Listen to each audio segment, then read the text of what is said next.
That's right. It's in the ghetto. No, it's not. And you're in the ghetto with Nerd Thug Radio. You're not. No, this is the ghetto. This is Corey DLG. You hear us on 104.5, 106.1.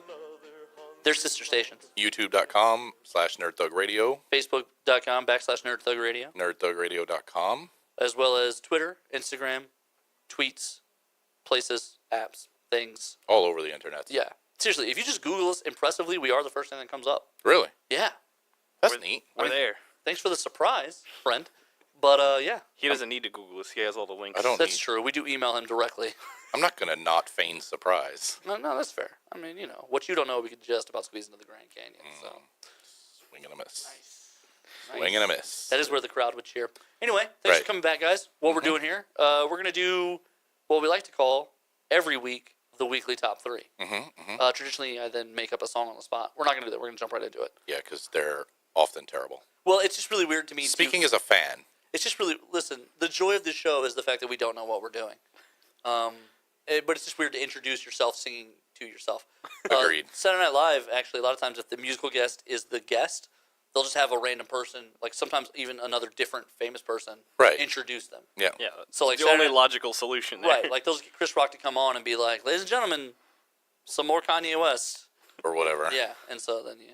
Okay. It just gets really awkward. Right. So in honor of being in the ghetto. So the weekly top 3. Yeah. The weekly top 3 is lamest comic book characters. Okay. Yeah. Yeah. Yeah, that's what we did. That's good. Lame. What you're hearing is the resounding lack of enthusiasm because these are lame characters. Right. We're playing into the weekly top 3 this week. We're really making it a theme. Why are you explaining the bit?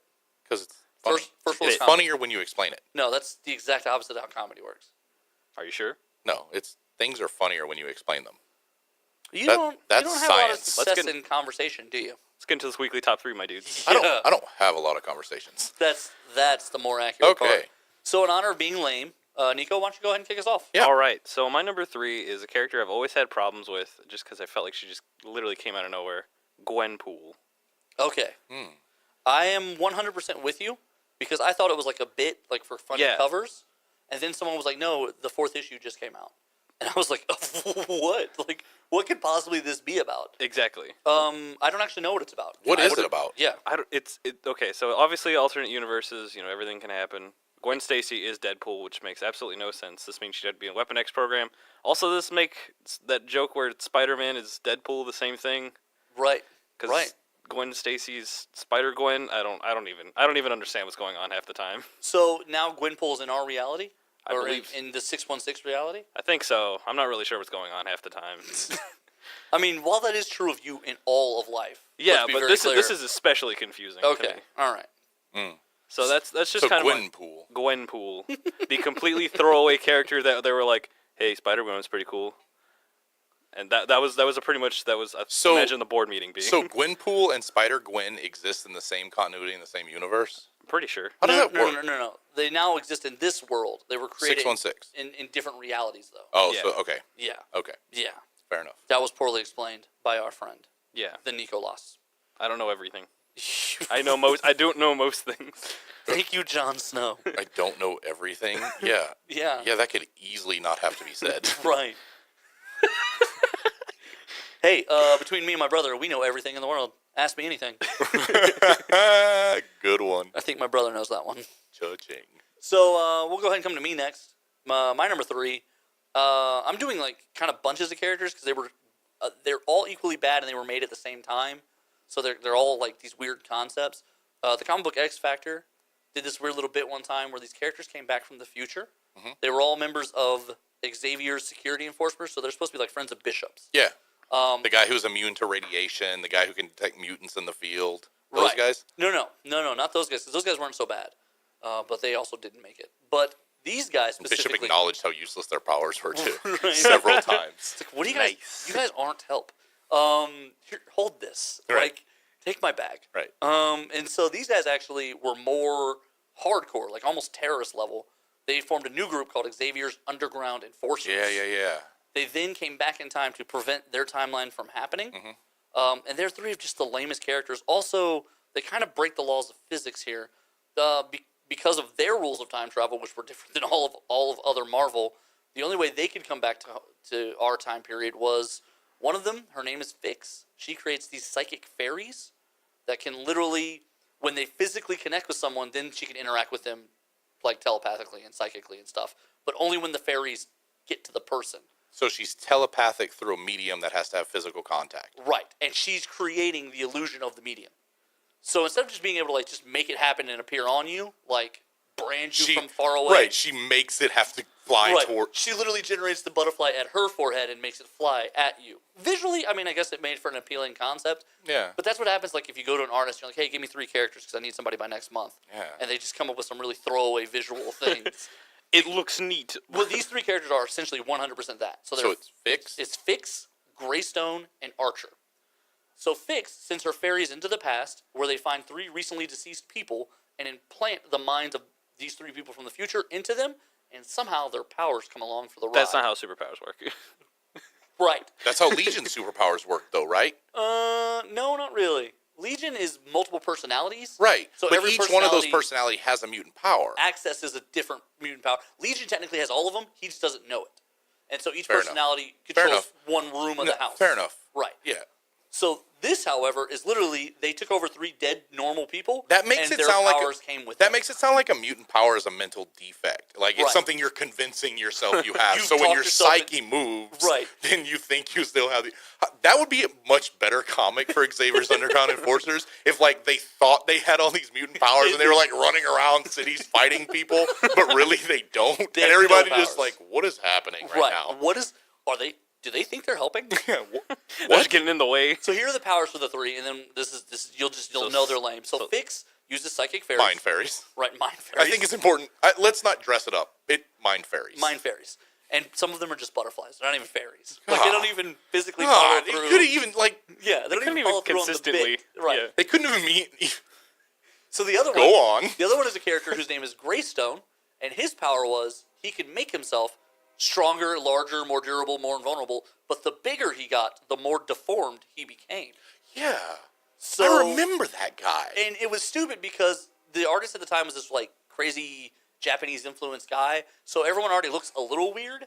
And then as he makes him bigger, he didn't necessarily look more deformed. Like he didn't turn into Quasimodo. He just got bigger and angrier looking. But like to me. even if he did, why would that matter? Yeah, Right. now you're Like- invincible and a giant rock monster guy. Yeah, like who that's- cares? Like why I does look that more even, ugly the larger I get, but I'm infinitely more powerful. Like it would have been way better if like every time he made himself bigger and stronger, when he went back to normal, he looked worse. But like yeah, just because you're bigger, you're nastier looking. As long as you can go back to your regular self, who cares? Right. Who cares how ugly the hero is that's kicking my head in? Right. And then if you're big enough. Allegedly. Right. And then you're big enough and strong enough, like you could just squash Right, everything. You make people like you. Right. It doesn't matter what you look like when you're Doesn't. big enough. and you can Yeah. even find the middle ground where you find it most appealing. Right. Right. Right. You can be like wildly strong and only kind of unattractive. At 9 feet tall, I'd still do me. Right. Right. You just gotta find that medium. Yeah. And then as you get older and you start to let yourself go, like You can like adjust then it you're like, as the I'm time. 12 feet tall and I'm still pretty good looking. But here's the flip side. Like, what if that does that mean if he makes himself smaller, right. he gets more attractive? Right. Is he weaker? Like, is his Is all of a sudden, Is his baseline like, just like absurdly weak, and Right. then he's only strong? at 4 feet he's Brad Pitt? right? Like, Why would your physical attractiveness be inversely proportional to your strength and size? because obviously you must sacrifice something. Right. Yeah, because that's the Right, most crucial because part. it's some kind of weird Aesop's Fable Marvel character. So their friend Archer, this is the only one that sort of makes sense, was an electromagnetic entity. So Okay. like he was physical, and then he could also just turn into like this kind of like electromagnetic ghost thing. Yeah, because that definitely transfers to dead bodies. That at least kind of made like the idea that somehow this energy form could time travel. That and- makes and- more Right. sense than than the other two. rock a guy. So here's how they get rid of them. Actually, technically, 2 of them still exist in the comics, but you'll never see them again. All right, Greystone goes crazy from time insanity syndrome, and makes sense. is convinced that he's already fixed his timeline, so he builds a time machine. He's like, I'm good.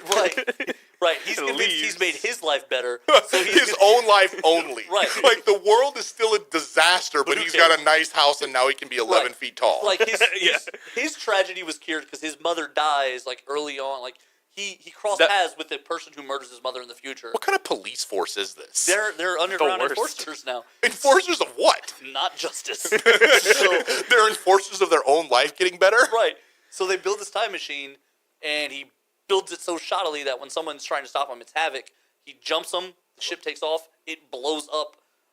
Greystone dies. Havoc winds up in a whole other alternate reality that jumps into a book called Mutant X, which actually was a really cool book. Yeah.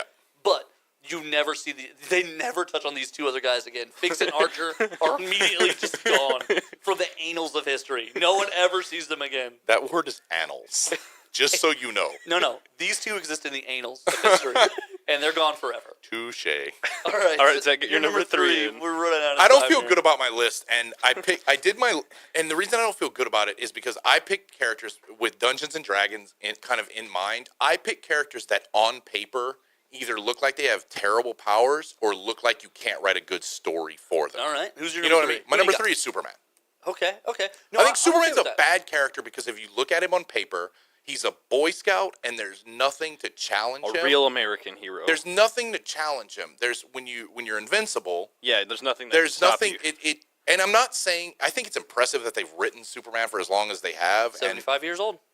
And whether it's good or bad, I don't know. I don't read it, but I think that it's impressive that they've been able to continue because obviously they're coming up with stuff to challenge him. But on paper, there's nothing about Superman that is impressive. When you can do anything, Yeah. what's your villain? That's Why why- are you that's on why- a team? that's why I like what him as a crisis villain. of conscience can you have? Red Sun was one of the best books I've ever read. Yeah.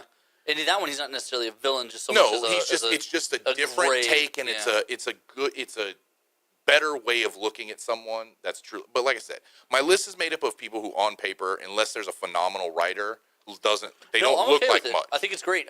Grant Morrison actually does a run called All Star Superman, where the whole story is he kills Superman, but he goes through this thing where every Superman story that's ever happened in existence is true.